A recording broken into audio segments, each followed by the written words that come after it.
ಮಳೆ ಬರ್ತಾ ಇದೆ. ಎಸ್ಪೆಷಲಿ ಸಾಗರ ಮತ್ತು ಹೊಸನಗರದಲ್ಲಿ ಹೆಚ್ಚಿಗೆ ಮಳೆ ಆಗಿದೆ. ಲಾಸ್ಟ್ 1 ವೀಕ್ ನೋಡಿದ್ರೂ ಆಯಿತು, ಲಾಸ್ಟ್ 24 ಅವರ್ಸಲ್ಲೂ ಅತಿ ಹೆಚ್ಚು ಮಳೆ ಆಗಿರೋದು ಈ 2 ತಾಲೂಕುಗಳಲ್ಲಾಗಿದೆ.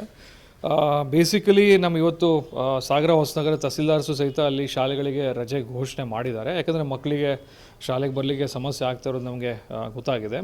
ಅದೇ ರೀತಿ ಐನೂರು ಹೋಬಳಿಯಲ್ಲಿ ನಿನ್ನೆ ಒಬ್ಬರು 100 ವರ್ಷದ ವೃದ್ಧೆ ಸಿದ್ದಮ್ಮ ಅನ್ನೋರು ತೀರ್ಕೊಂಡಿದ್ದಾರೆ. ಭಾಳ ದುರದೃಷ್ಟವಶಾತು ಅವರು ಪಕ್ಕದ ಮನೆ ಗೋಡೆ ಕುಸಿದು ತೀರ್ಕೊಂಡಿದ್ದಾರೆ. ಮೂಲತಃ ಹೊನ್ನಾಳಿ ಅವರಂತೆ. ನಮ್ಮ ಮೆಗನ್ ಹಾಸ್ಪಿಟ್ಲಿಗೆ AC ಅವರು ಸಹಿತ ಈಗ ವಿಸಿಟ್ ಮಾಡ್ತಾ ಇದ್ದಾರೆ. 3 ಜನ ಗಾಯಗೊಂಡಿದ್ದಾರೆ. ಅವ್ರಿಗೂ ಸಹಿತ ನಾವು ಎಲ್ಲ ರೀತಿಯಿಂದನೂ ಟ್ರೀಟ್ಮೆಂಟನ್ನು ಮಾಡ್ತಾ ಇದ್ದೀವಿ. ಸರಿಯಾಗಿ ಫೆಸಿಲಿಟೀಸನ್ನು ಕೊಡಲಿಕ್ಕೆ ನಾನು ಆಲ್ರೆಡಿ ಸೂಚನೆ ನೀಡಿದ್ದೀನಿ. ಮೃತರಿಗೂ ಸಹಿತ ಸರಿಯಾಗಿ ಪರಿಹಾರ ಏನಿದೆ ಸರ್ಕಾರದಿಂದ ಅದನ್ನು ನಾವು ನೀಡ್ತೀವಿ. ಅದು ಬಿಟ್ಟು ಸಹಿತ ಒಂದು 14 ಮನೆಗಳು ಭಾಗಶಃ ಹಾನಿಯಾಗಿರೋದು ವರದಿ ಆಗಿದೆ.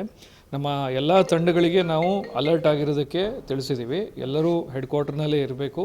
ಮತ್ತು ಎಸ್ಪೆಷಲಿ ಪಂಚಾಯತ್ ಮತ್ತು ವಿಲೇಜ್ ಲೆವೆಲಲ್ಲಿ ನಮ್ಮ ಟಾಸ್ಕ್ ಫೋರ್ಸ್ ಥರ ನಾವು ಏನು ಮಾಡಿದ್ದೀವಿ, ಅವರು ಫೀಲ್ಡಲ್ಲಿ ಕರೆಕ್ಟಾಗಿ ಕೆಲಸ ಮಾಡಬೇಕು. ಈ ಥರ ಯಾವುದೇ ಅನ್ಟುವರ್ಡ್ ಇನ್ಸಿಡೆಂಟ್ ಆದಲ್ಲಿ ಇಮ್ಮಿಡಿಯೇಟ್ಲಿ ಅಲ್ಲಿ ಸ್ಥಳಕ್ಕೆ ಧಾವಿಸಿ ಸಪೋರ್ಟ್ ಕೊಡಬೇಕು. ನಾವು ಆಲ್ರೆಡಿ ಏನು ಪ್ಲ್ಯಾನ್ ಮಾಡ್ಕೊಂಡಿದ್ದೀವಿ ಅದನ್ನು ಎಕ್ಸಿಕ್ಯೂಟ್ ಮಾಡಬೇಕು.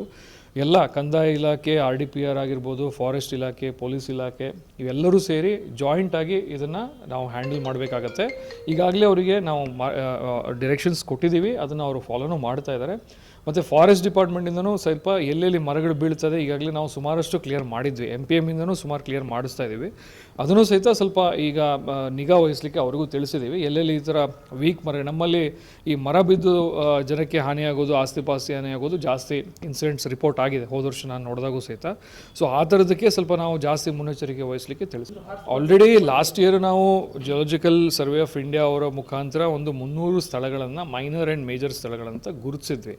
ಮತ್ತು ತಮ್ಮ ತಿಳಿದಂಗೆ ಅದರಲ್ಲಿ 3 ಸ್ಥಳಗಳಲ್ಲಿ ನಾವೇ ಅದನ್ನು ಮುಂಜಾಗ್ರತಾ ಕ್ರಮವಾಗಿ ಮೈನರ್ ಲ್ಯಾಂಡ್ಸ್ಲೈಡ್ ಥರ ನಾವೇ ಆ್ಯಕ್ಟಿವೇಟ್ ಮಾಡಿಸಿ ಅಲ್ಲಿಯ ಕಾಂಟ್ರಾಕ್ಟರ್ಗೆ ಹೇಳಿ ರೋಡ್ ಇದನ್ನು ಸಮಸ್ಯೆ ಆಗದಿದ್ದಂಗೆ ಕ್ಲಿಯರ್ ಮಾಡಿಸಿದ್ವಿ. ಯಾವುದು ಅರ್ಜೆಂಟ್ ಆ್ಯಂಡ್ ಇಂಪಾರ್ಟೆಂಟ್ ಇತ್ತು, ಮೇಜರ್ ಇತ್ತು, ಅದನ್ನು ಆಲ್ರೆಡಿ ಸಾಲ್ವ್ ಮಾಡಿದ್ದೀವಿ.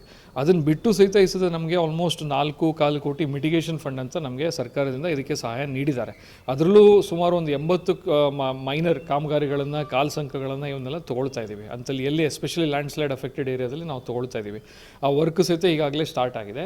ಸೊ ಅದು ಬಿಟ್ಟರೆ ಭಾಳಷ್ಟು ಹೆದರಿಕೆ ಆಗುವಂಥ ಅವಕಾಶ ಇದು ಏನೋ ಸನ್ನಿವೇಶ ಇಲ್ಲ.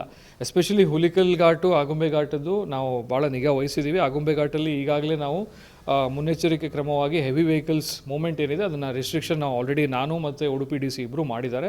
ಸೊ ಯಾವುದೇ ಆತಂಕ ಆಗೋ ಪರಿಸ್ಥಿತಿ ಇಲ್ಲ. ಮತ್ತು ಹುಲಿಕಲ್ ಘಾಟಲ್ಲೂ ಸಹಿತ, ಆಗುಂಬೆ ಘಾಟಲ್ಲೂ ಸಹಿತ ಫಿಟ್ನೆಸ್ ವರದಿಯಿಂದ ನಾವು ತೊಗೊಂಡಿದ್ದೀವಿ. ಆಲ್ರೆಡಿ NH ಅವರು ಸುಮಾರು 3 ಬಾರಿ ಲಾಸ್ಟ್ ವೀಕಲ್ಲೇ ವಿಸಿಟ್ ಮಾಡಿದ್ದಾರೆ. ಅಲ್ಲಿ ಏನು ಮೈನರ್ ಕ್ರ್ಯಾಕ್ಸ್ ಇದೆ ಅಂತ ಹೇಳಿದ್ರು, ಭಾಳ ಹಿಸ್ಟಾರಿಕಲ್ ಓಲ್ಡ್ ಕ್ರ್ಯಾಕ್ಸ್ ಇದೆ, ಅದು ಯಾವುದೂ ಸಮಸ್ಯೆ ಆಗಲ್ಲ ಅಂತಲೇ ಅವರು ವರದಿ ನೀಡಿದ್ದಾರೆ. ಸೊ ಆ ರೀತಿ ಏನೇ ಸಮಸ್ಯೆ ಆಗದಿದ್ದಾಗ ನಾವು ನಿಗಾ ವಹಿಸ್ತಾ ಇದ್ದೀವಿ.